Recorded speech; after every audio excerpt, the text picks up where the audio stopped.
Welcome to the show, everybody. I'm joined by the submissions coordinator from the Santa Fe International Film Festival, Jena Braziel. Welcome back. Hi, thanks. Happy to be back. And Jenna's going to tell us all about how to submit to the Santa Fe International Film Festival and what a fun job it is. But first, let's get to the news. This is our top story. It's from Variety magazine. James Cameron's Avatar: The Way of the Water loomed large at the box office during the New Year's holiday, generating a towering 86.3 million over the 4-day weekend. Through New Year's Day, the sequel grossed 444 million in North America and roughly 1.4 billion globally. I Wow. think that's a record.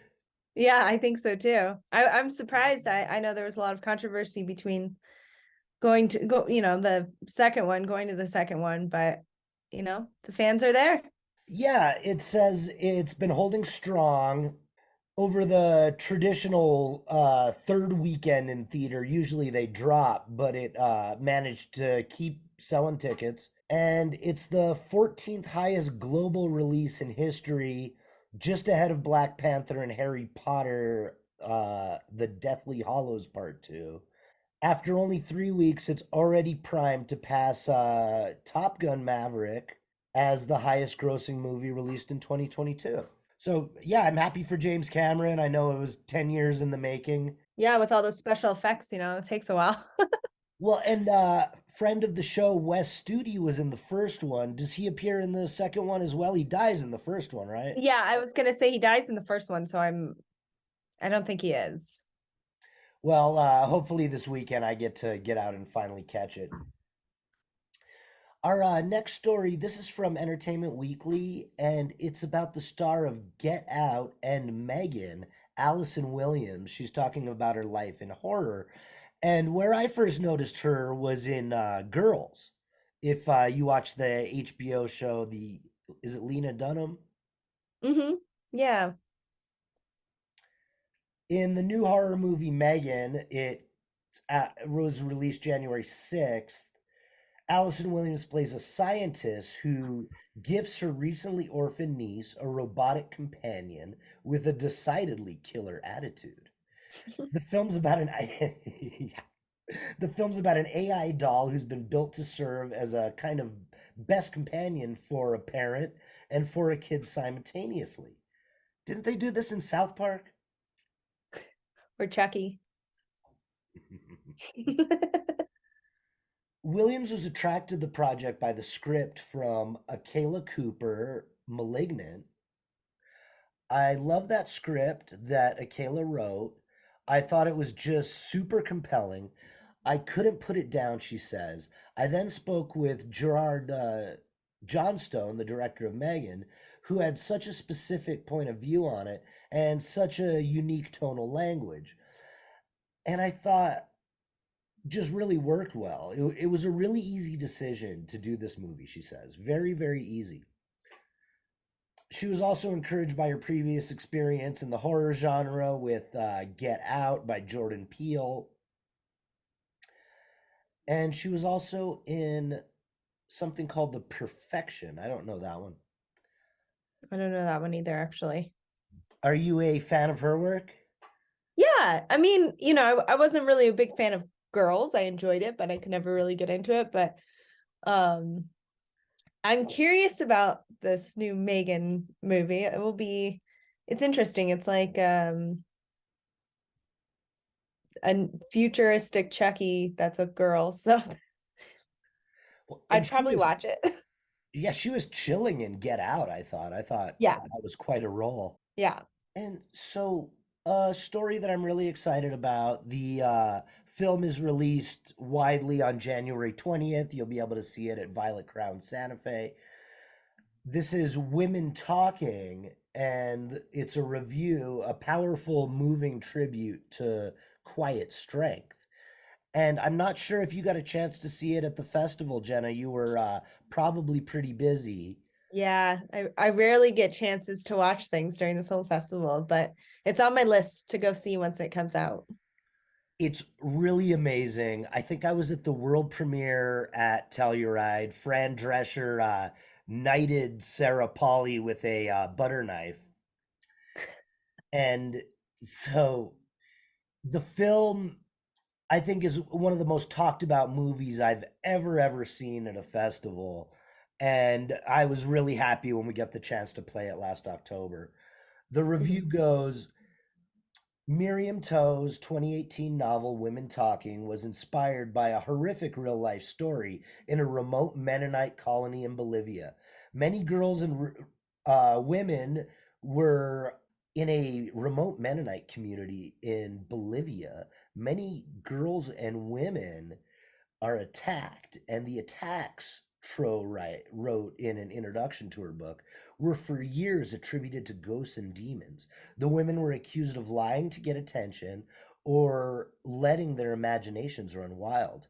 Toe's novel describes by its author Toe's novel, described by its author as both a reaction through fiction to these true life events and the act of female imagination, depicted not just the violence, but the reaction,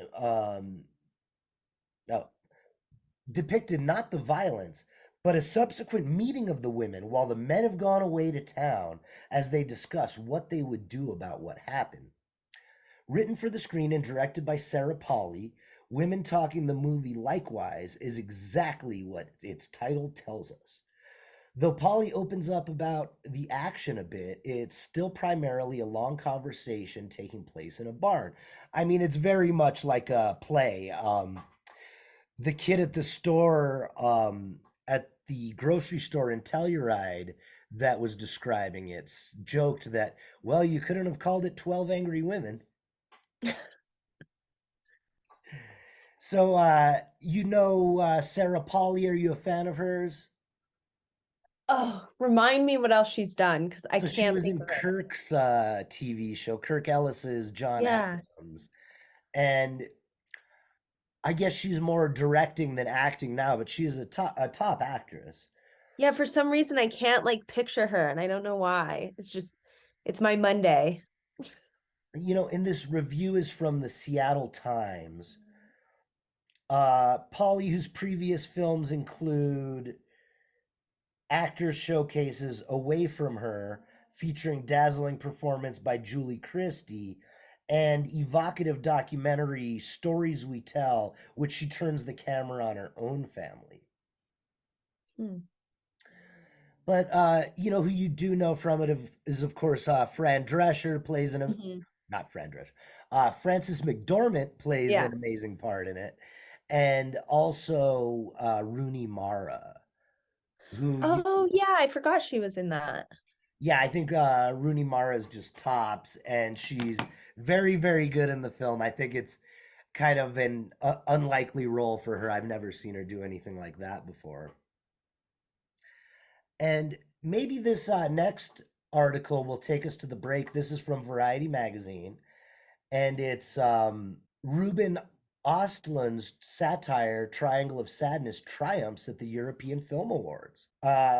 Ruben Östlund's satire Triangle of Sadness dominated the 35th European Film Awards on Saturday, taking awards for Best Film, Director, and Screenwriter, as well as Best Actor for Zlatko Buric. Philippe Bober, who produced the film alongside Eric Hemmendorf, said the film exemplified Europe's desire to be a haven for auteur filmmaking. Yeah. I actually just recently watched that film and where I think the length is a little it's a long film, so be ready if you haven't seen it, but man, it's hilarious and really makes you think about the world that we live in today between kind of like that the rich and the hierarchy versus kind of the working class. It was really interesting. Yeah, he's a well, it's kind of a woman who's a model and he's a model as well, but she makes the money and uh yeah, it starts out kind of with their relationship and then they set off on an adventure on it's kind of, I want to say it's like a cruise, it's a yacht, but it's like a cruise ship, right? It's kind of, Yeah, I I'm not, believe it's a cruise on a yacht. yeah, with And different, they're influencers too, right? Like, she's an influencer and he's like the manager or something at that point. He was like editing her photos. So it's a wealthy trip, but they got a free pass to the cruise. So that was kind of the twist in their story. Um and Woody Harrelson is the drunken captain of the ship. yeah, Woody Harrelson's the drunken captain of the ship, and there's a uh I Russian CEO that sells. Yeah, he's a manure dealer, and God, he's a very funny actor. Is he a Russian actor? I think so. Yeah, I haven't dived into him, but he's hilarious, and he I felt like his character was kind of one of those people where you're like, he reminds me of so. And he's the Russian capitalist, and Woody Harrelson, the sea captain, is the American communist. And that kind of dichotomy begins um, what what sets off the course of the film or course of the story. Yeah. Hmm. And Yeah, so it's it's the model. Her name is was Sharbly Dean, and she died in August at the age of 32 from what we just found out was a bacterial infection in her lung.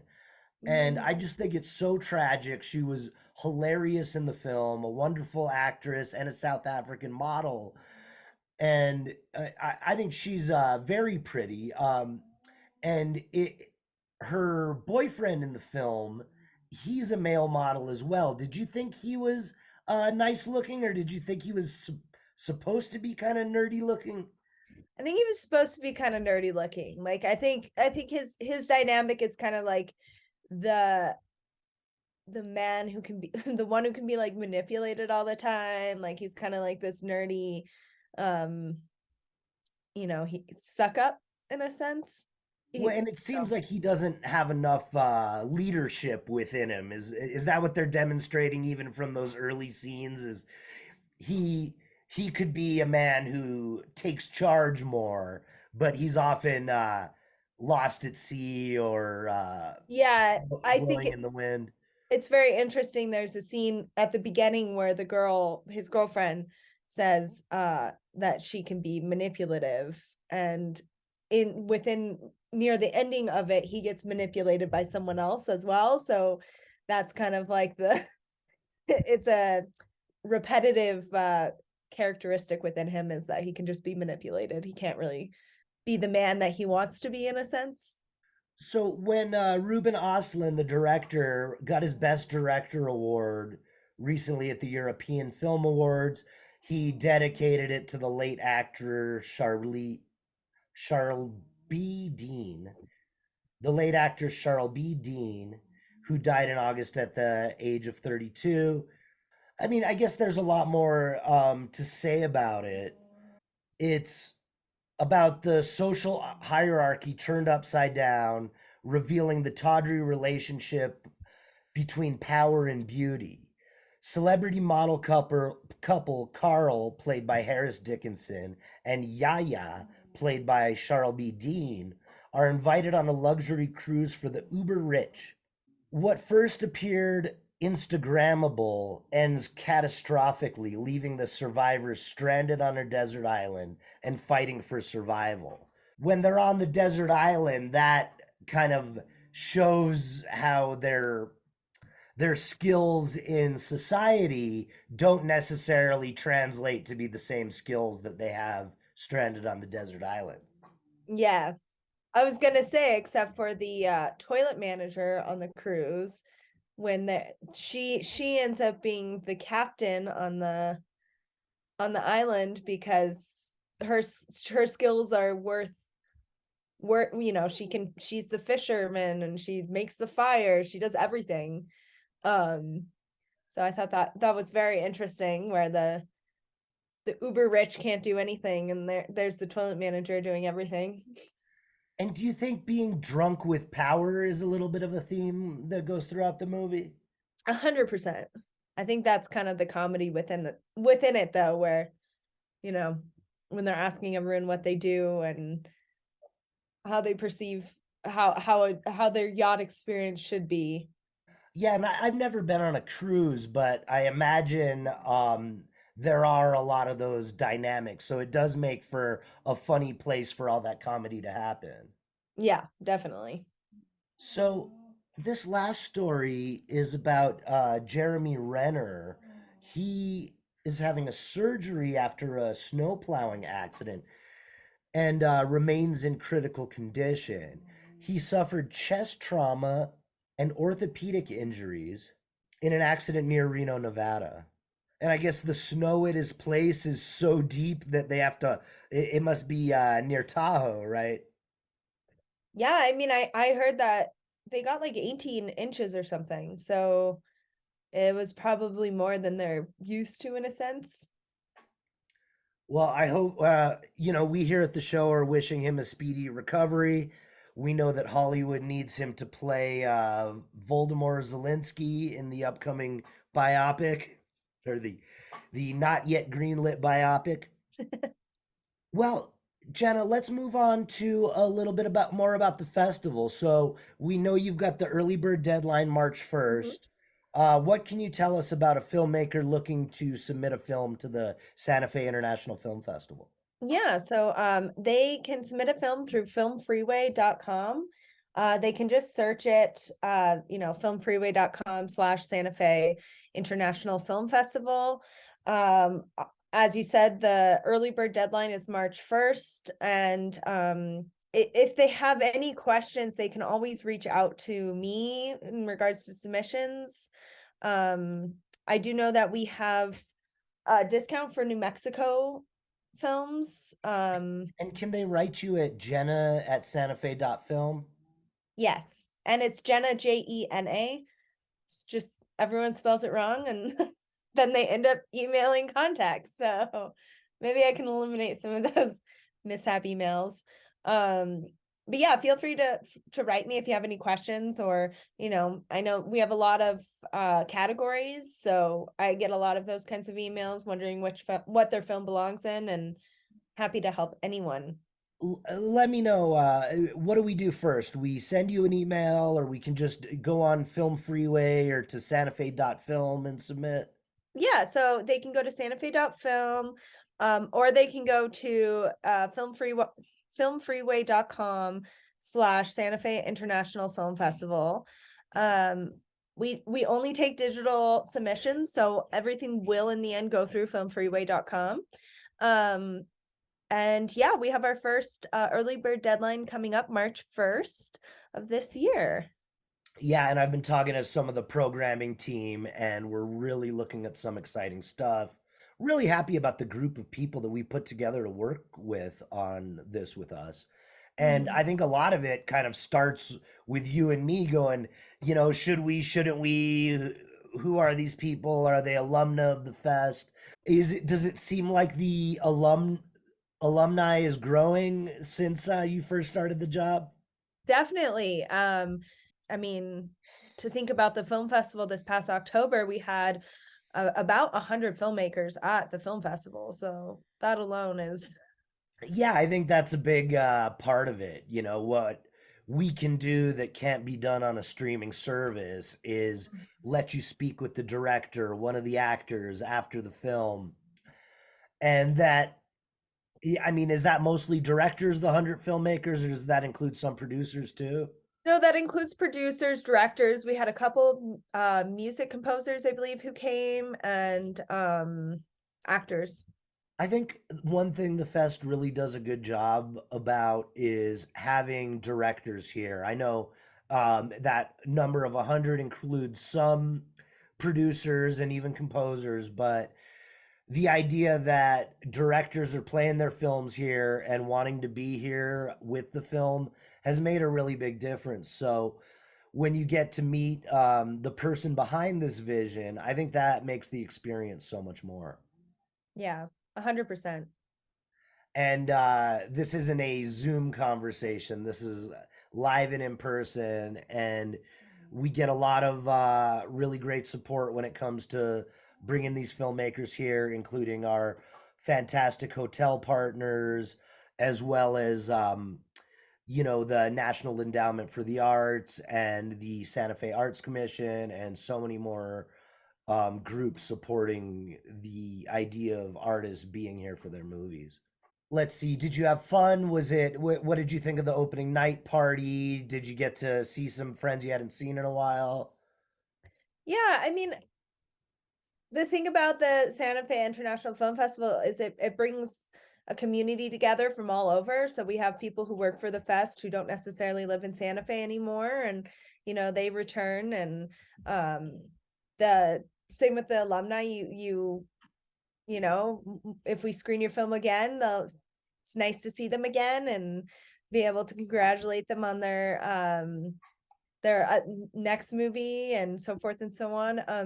The opening night was a blast. We actually had our opening night film. I was at Violet Crown, and then we had our party at Site Santa Fe, which is a large art museum here at the rail yard.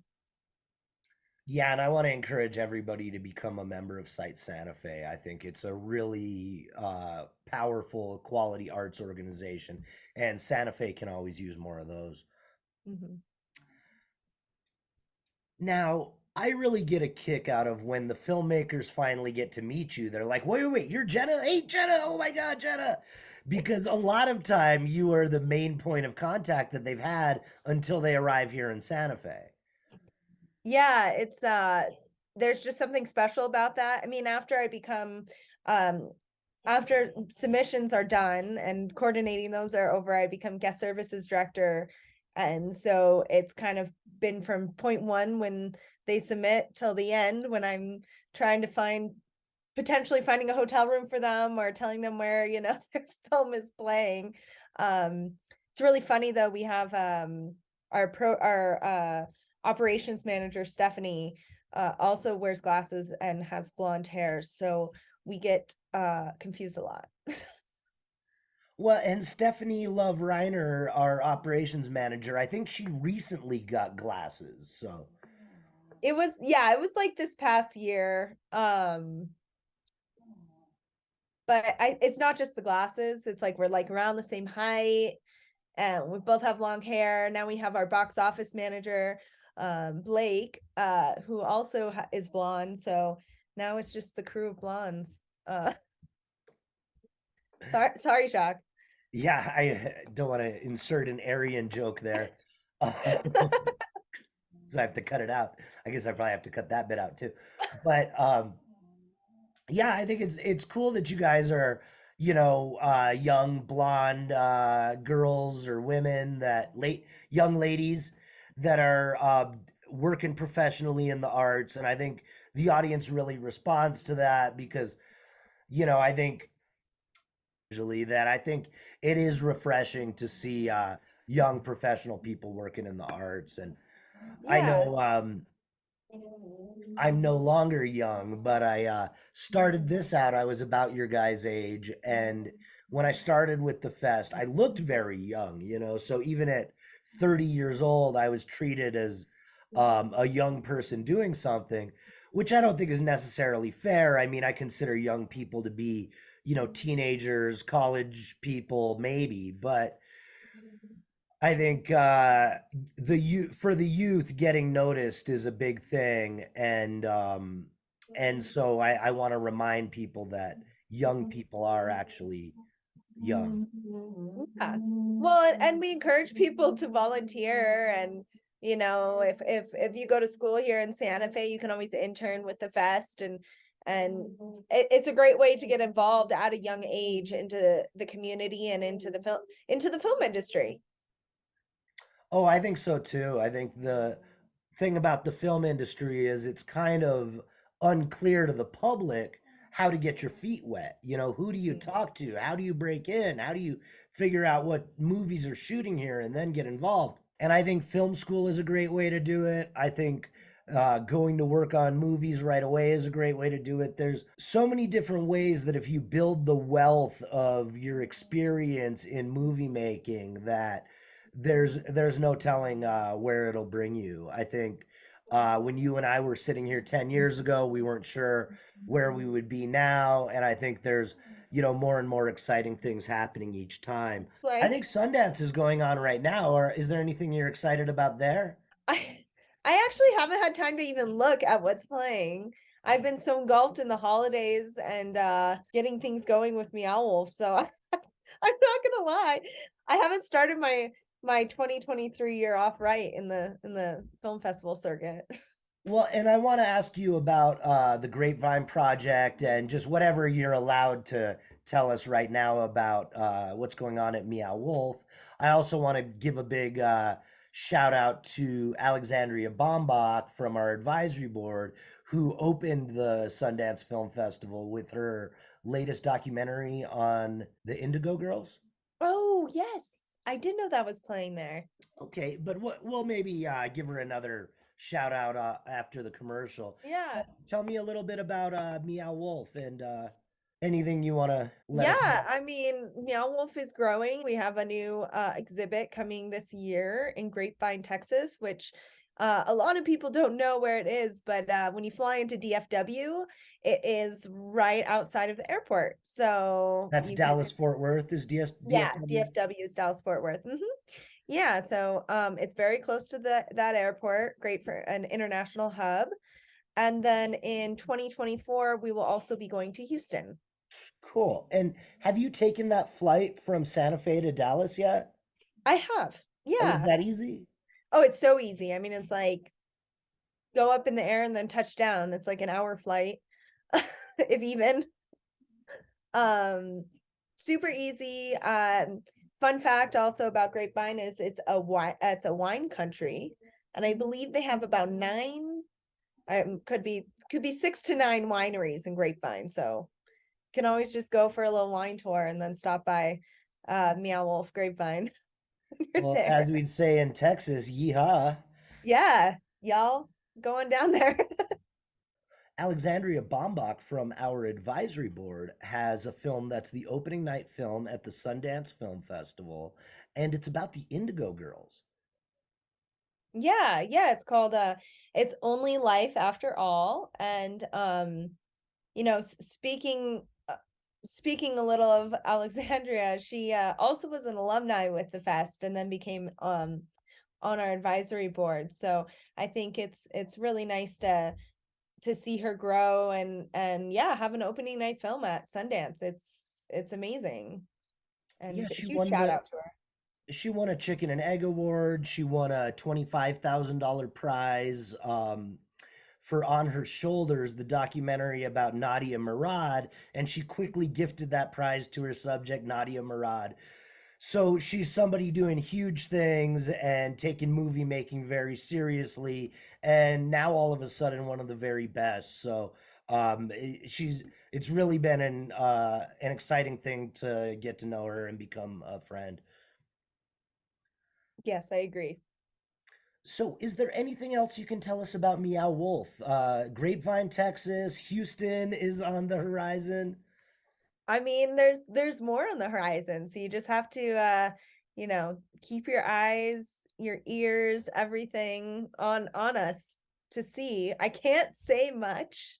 I can say that we have one special announcement coming soon. Okay, stay tuned for that, everybody. And I think what we just follow you on Instagram, follow Yeah, Meow Wolf on you Instagram. can follow us on Instagram. You can also go to meowwolf.com and join our newsletter, where we also will share exciting things that are happening at Meow Wolf, including some blogs and any announcements. So, March 1st, early bird deadline for the festival. Enter at santafe.film. Jenna, what should filmmakers know before they send their film before they submit? Yeah, I think just keep an eye on our deadlines. They do change, and with that, the prices do change. So I do just highly recommend as soon as your film is finished to submit. Also, we do ask that you submit a film that's no older than 2 years old. It's just keep it new, I guess. A film festival and showing films that aren't available anywhere else on the big screen is is pretty specific. Yeah, I think there's something special about being able to see a film for the first time, rather than seeing a film that, you know, it is on Netflix and great, you can see it on the big screen. That's what movie theaters are for. And I think having a film festival gives people the opportunity to see something new and something like they've never seen before. Well, yeah, and in this new world where movies and TV are being referred to as content, where some groups would not want you to point out the difference. I mean, I love films most of all, but I do also like TV. I enjoyed that show on HBO, White Lotus. Did you see that? The second season of White Oh, Lotus? definitely. Yep. First season, second season, saw it all. Well, it was my opinion the second season was superior. What did you think? Yeah, I agree. I thought the second season was much, it had more depth to it than the first season. Um, but the ending of the second season I'm not very happy with, so we'll see how the third season goes. And it's a bit of a mystery, right? It's not quite a who done it, but you're wondering who's going to die. Yes, exactly. They always start, same with the first season, they start it with someone's died. In this case, it actually started with there's been multiple murders or multiple deaths. So you know that more than one Do we person know that at the dies. beginning? Yeah, she makes a Oh, comment about it, the manager. oh, I see. And Hmm. she's an Italian actress, a huge Italian actress. Yeah, I actually had never seen her in anything before. She's amazing. She's really, really good. I thought her role in it was very touching, and the way you see her kind of become unwound and become human in this role, I thought that was one of the most touching parts of the series. Yeah, the director has a really and writer get has a really good way of creating kind of this character development within a season or a series, one season. Usually you don't get that character development until like the second season, but since they're all new characters, he does a really good job with that. Especially with her character. I thought her character development was large throughout the whole thing. Well, and there's a lot of great actors, Oscar winner F. Murray Abraham, and they shoot Sicily really amazingly. That's what Derek and I had talked about on the show was the way they shoot Sicily. Mm-hmm. Yeah, I mean, I was like, I have to go there. That's my next trip. Oh, Aubrey Plaza, what about her? I have to say, she was like my least favorite character. But isn't that intentional? She's supposed to be the one you don't, you know, you don't like her because she's mean and crass. And another show which I think I like it even better than White Lotus is Sex Lives of College Girls. Have you been watching that? I have, yeah, that's another one I've been up to date with. First and second season. Yeah, I mean, it's really hilarious. It's one of my favorite comedy shows, I think, of last year or the year before. Who of the girls is your favorite? I actually I can't pronounce her name, but Bella, the character Bella, is probably my favorite in the first season. Which one is she? She's the Indian girl who's in the comedy club. That first episode with her is hilarious. Yeah, she's I just the episode where she's hooking up with the frat guy because she's funny. She's the I can't say it on here, but the chuckle effer. Oh, Amrit Kaur? Yes. Amrit Kaur? I think that's how you say it. Yeah. She's hilarious. She's I'm the character development between the first season and the second season was you know, I it was interesting, but the first season she was probably my favorite. What about Pauline Chalamet? Her character has a nice development because at first you think she's such a nerd, and then a few episodes in, you're wondering maybe not so much. Yeah, yeah, completely. I mean, she's kind of like this nerdy, awkward girl, and then kind of blossoms into, this this kind of, the men are chasing her. She's very she's really funny. I actually didn't know she was Timothy Chalamet's sister, fun fact. Um Once you know, you can't unsee it, right? no, and I was like, she looks so familiar. What do I know her from? But I actually think I just know her brother. Jenna, thanks for joining us, and we'll have to have you back on soon. Everybody, this was Jena Braziel from Meow Wolf and also from the Santa Fe International Film Festival. We'll see you next week.